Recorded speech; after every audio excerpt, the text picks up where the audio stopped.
here and talked about healing in a really long time. I used to do healing sessions, and then I noticed that people kind of stopped coming out. But I like doing it for me because it makes me feel like I'm using this platform to listen to you guys and be there for you and not just pull tarot cards. Zeus Angel Tarot. I started Zeus Angel Tarot. I started this channel as a way for me to kind of reach everyone, reach everybody out there who was hurting, and to let you guys know that there is another way. To there's another way to exist. There's another way to heal. There's another way to deal with heartbreak. And now you guys aren't alone. You're never alone out there. I'm always here for you. Well, obviously we have to prioritize our lives and all that. So I shouldn't say that I'm always there for you. I do have to have boundaries. But yes, I love to come on here and listen to you guys and talk to you guys with or without the tarot. So even if nobody pops in today, I'm still out. I'm rooting for you guys, and I'm wanting you guys to know if you're in a difficult place. I've been there. I've had to heal from heartbreak. We've all had our journeys from start to finish, and we're all here in the middle together, using spirituality and divination as a tool to kind of channel our frustrations, channel what we're feeling into something, transmute what we're feeling, hopefully into something better, so that we can channel better things into our lives, whatever that means to you guys. For me, I talk about it all the time when I come on here. I talk about using meditation and Buddhism. I have kind of slipped on that, but yes, so I come on here and I'll talk about Buddhism, and I'll talk about how it's really helped me deal with anxiety and things such as that. It's really helped me to deal with my own inner pain and my own healing. And tarot was kind of the first thing that I used. Hi there. Tarot was one of the first things that I used to express my pain, to express my suffering, or to at least try and understand my pain and suffering. We all have pain, we all have suffering, and it's good to have a platform to express that and to allow other people to express that. I'm good. How are you, Try Gaming? For me, my inner child is definitely dealing with some disassociation. I had to admit to myself that that was something that I did that maybe I didn't really realize was my coping mechanism. It's definitely a bit of an avoidance, escapism, and talking about astrology in that, looking at my natal chart. Thank you, Vishal. Same to you. Looking at my natal chart and seeing that I have a tendency to escape based on where the planets are gave me a different perspective to understand why I did that, to even actually realize that I did do that and I didn't know that that was something I did. So that's how astrology played into my healing journey. And I think that when you start a healing journey, meaning that you admit that you are carrying around some pain and that it's causing you and people around you suffering because of the way that you cope with your pain, it's a daily struggle. It's a daily thing.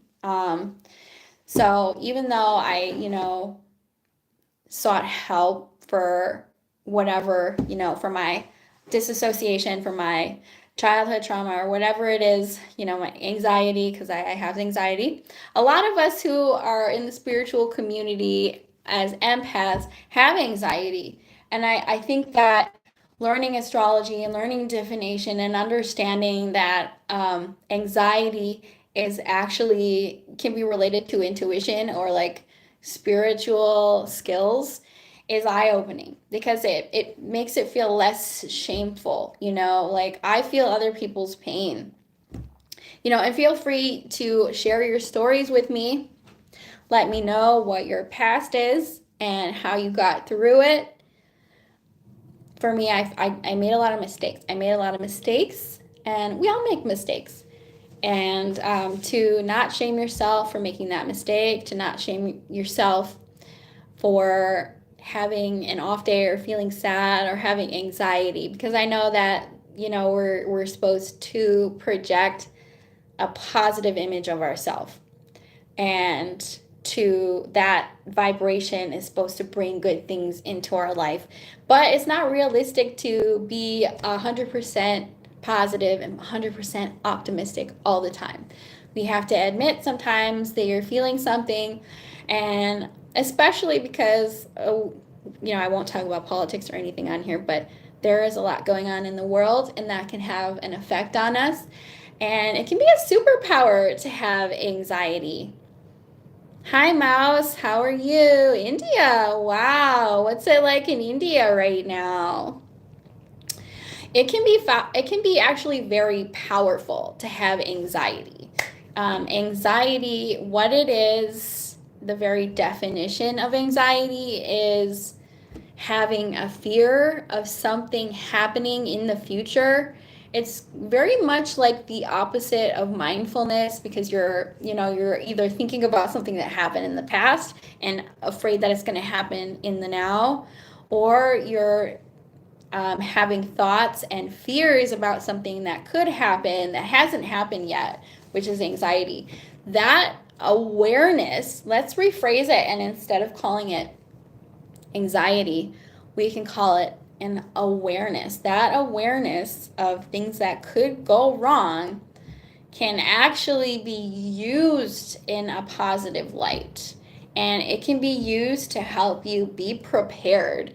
It can be used as a way of awakening your senses, because when you're fear-based, that's the part of it that we want to alleviate. When you're in this mentality of you're afraid, that means that you have adrenaline that's going through your body. And what the adrenaline does is it puts you in fight or flight mode. Like, I either have to flee this situation or I have to stay and fight. So you're kind of in that all the time, which can cause a lot of damage on your nervous system and cause a lot of damage on your relationships. But the good thing about it is that it heightens your senses, and that you're super aware of things. So that could be a superpower, and we don't always have to see it as a bad thing, but we do have to know when and where to shut it off. Because if you're fully aware of something bad that can go wrong all the time, that can make those things happen. That puts you, like, if you believe in law of attraction, that fear and that adrenaline puts you on the vibration of those bad things happening. That's why you want to be able to learn when to relax and when to tap into that.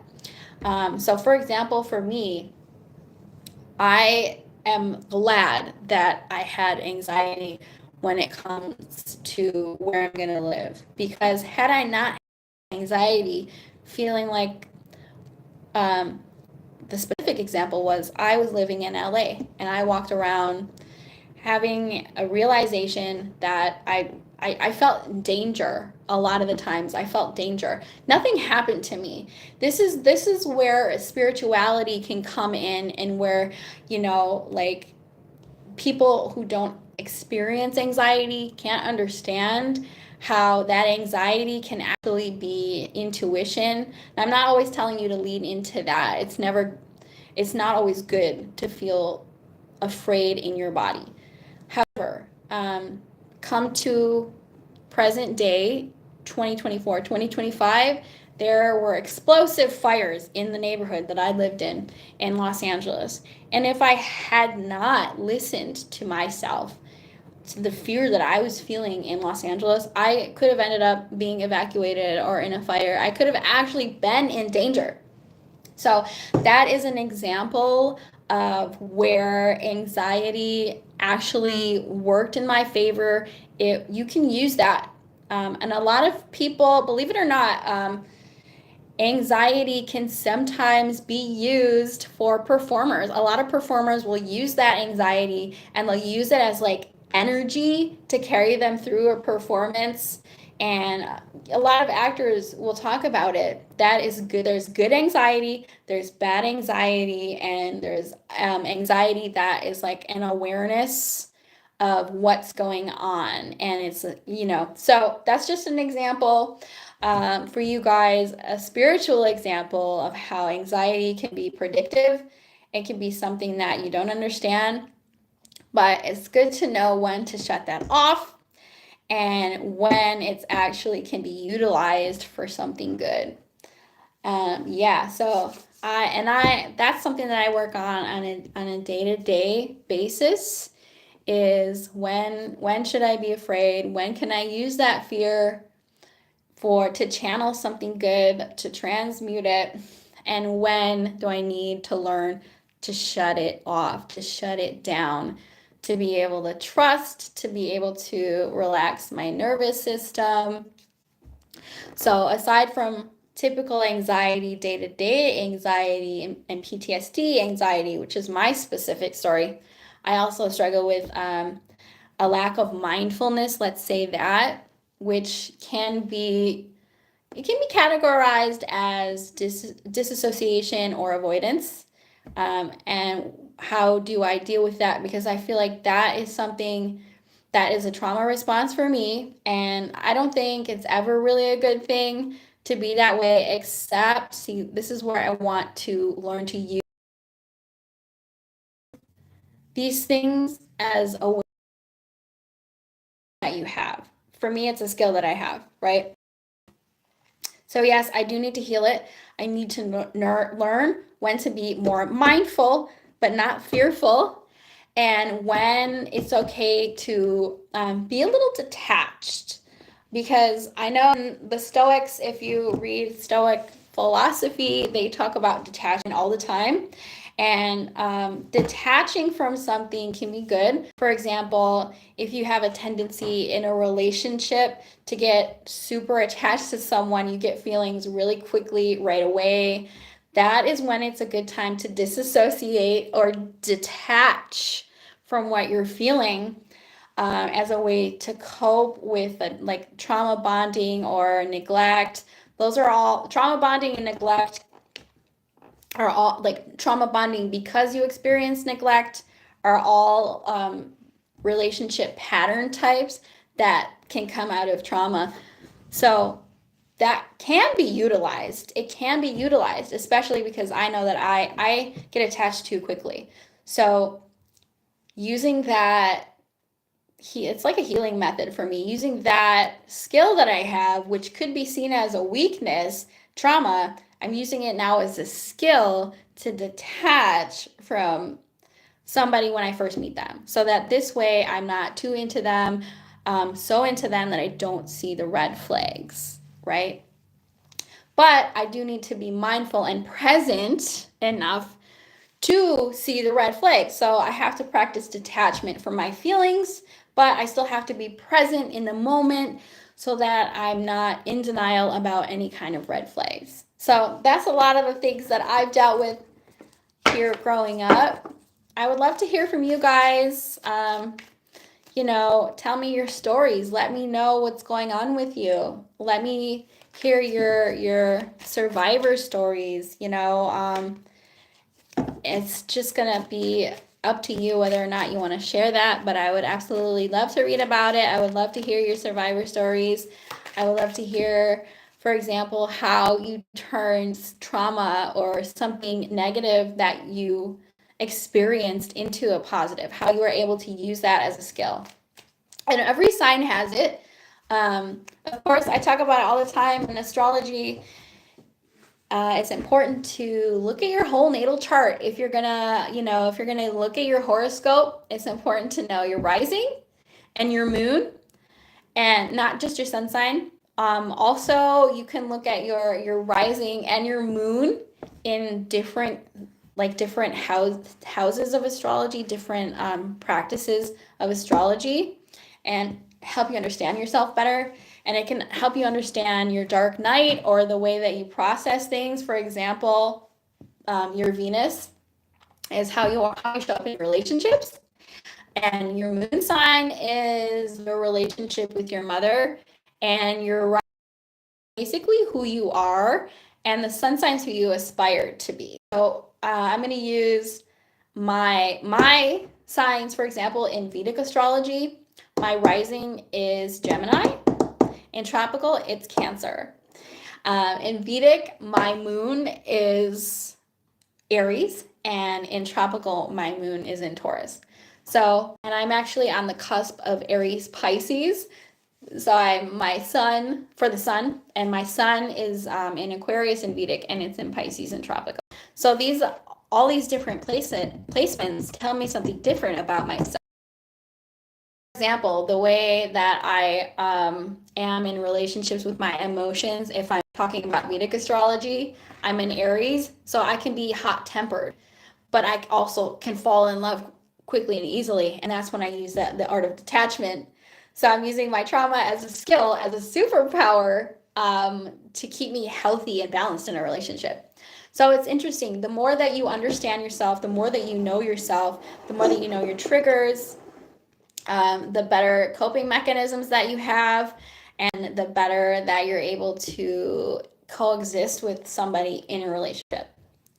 I'm doing a lot of talking. So I'm probably going to end this live now. I just kind of wanted to pop on here for anyone who wanted to talk. So it's going to be up here. I'm going to leave it up if any of you guys want to share your stories. If not, I'll be back, and just know that you guys are never alone, and that your trauma and your anxiety is actually a superpower. So lean into that, okay? All right, you guys. I hope that this talk helped you elevate in some kind of way, shape, or form. And thank you so much for being here. I'll see y'all later. Bye.